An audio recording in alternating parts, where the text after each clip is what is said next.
नमस्कार दोस्तों, विशाल future academy में आपका फिर से स्वागत है। आपने अभी तक इस चैनल को सब्सक्राइब नहीं किया है तो अभी सब्सक्राइब कर दीजिए। आज हम भारत आने वाले विदेश यात्रियों के बारे में चर्चा करने वाले हैं, जिन्होंने अपनी किताबों में भारत के इतिहास के बारे में लिखा है।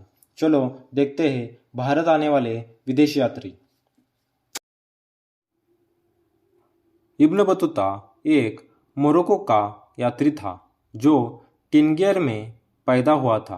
वह इस्लामिक धार्मिक कानून या शरिया में अपनी विशेषज्ञता के लिए जाने वाले सम्मानित परिवारों में से एक थे। अपने पूरे जीवन के दौरान इब्न ने सीरिया, इराक, पारस, यमन, ओमान और पूर्वी अफ्रीका के तट पर कुछ व्यापारिक बंदरगाहों की यात्रा की। वह 1332-33 ईस्वी में मोहम्मद बिन तुगलक के शासनकाल के दौरान भारत आया था, जिसने उसे काजी या दिल्ली का न्यायाधीश नियुक्त किया।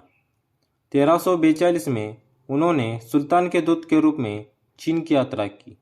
चीन पहुंचने से पहले उन्होंने बड़े पैमानों पर यात्रा की।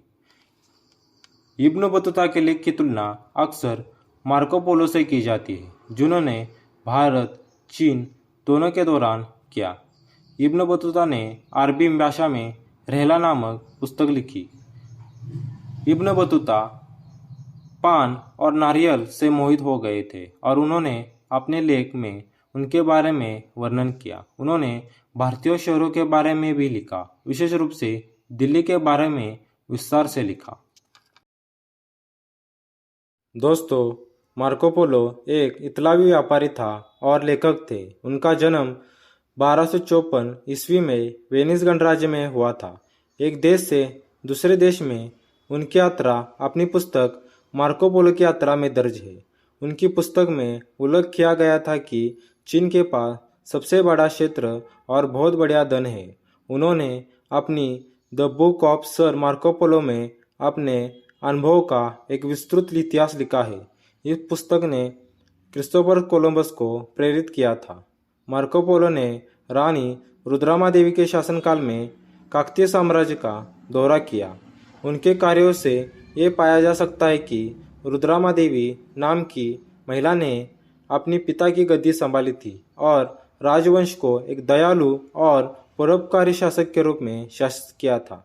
इन किताबों के अलावा उन्होंने कई पांडुलिपियां लिखी, जैसे the customs of India, Florida Marco Polo, travels in the land serpents and pearl आदि।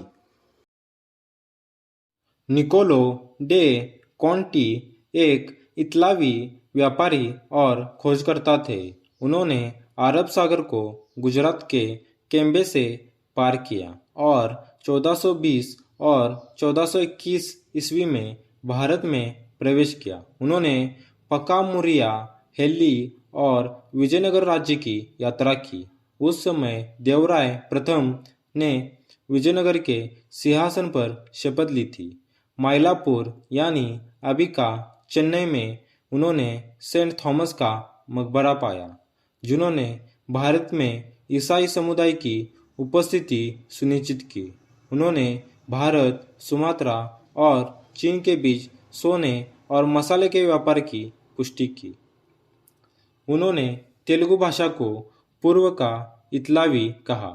डे कॉन्टी की पांडुलिपि का पहला मुद्रित संस्करण क्रिस्टोफोरो दा बोलेट द्वारा मूल लैटिन में 1492 में निकाला था। डे कॉन्टी ने दक्षिण पूर्व एशिया को धन, संस्कृति और भव्यता के मामले में अन्य सभी क्षेत्रों से आगे निकलने के लिए रूप में वर्णित किया। दोस्तों, अब्दुल रज़्ज़ाक वह एक पारसी विद्वान थे, जिन्होंने देवराय द्वितीय के समय विजयनगर साम्राज्य का दौरा किया था। उन्होंने देवराय द्वितीय के शासनकाल का लेखा जोखा दिया। वह 1442 में शाहरुख यानी पारस के तिमरुद राजवंश का शासक के राजदूत के रूप में कालीकट के राजा जमोरिन के दरबार में आए। उन्होंने भारत के लिए 45 पेज का आख्यान किया। यह उनकी पुस्तक मातला उस सादेन व मजमा उल बहरीन में एक अध्याय के रूप में दिखाई देता है। दोस्तों, विलियम हॉकिंस वह अंग्रेज ईस्ट इंडिया कंपनी के प्रतिनिधि और ब्रिटिश राजा जेम्स प्रथम के राजदूत थे। वह सूरत में एक कारखाने की स्थापना के बारे में बातचीत करने के लिए मुगल सम्राट जहांगीर के दरबार में 1608 में आगरा आए और जहांगीर द्वारा दी गई ये अनुमति पूर्व में अंग्रेजी वाणिज्य की पहली मान्यता थी। अगले विदेशी यात्री है sir Thomas Roe. Sir Thomas Roe व महारानी एलिजाबेथ प्रथम के शासनकाल के दौरान अंग्रेजी राजनयिक और हाउस ऑफ कॉमन्स के सदस्य थे। 1615 से 1619 तक वह मुगल सम्राट जहांगीर के दरबार में रहे। उनके मिशन का मुख्य उद्देश्य सूरत में ब्रिटिश ईस्ट इंडिया कंपनी के कारखाने के संरक्षण प्राप्त करना था। उनका journal of mission to the Mughal empire Bharat के इतिहास में एक कीमती योगदान है।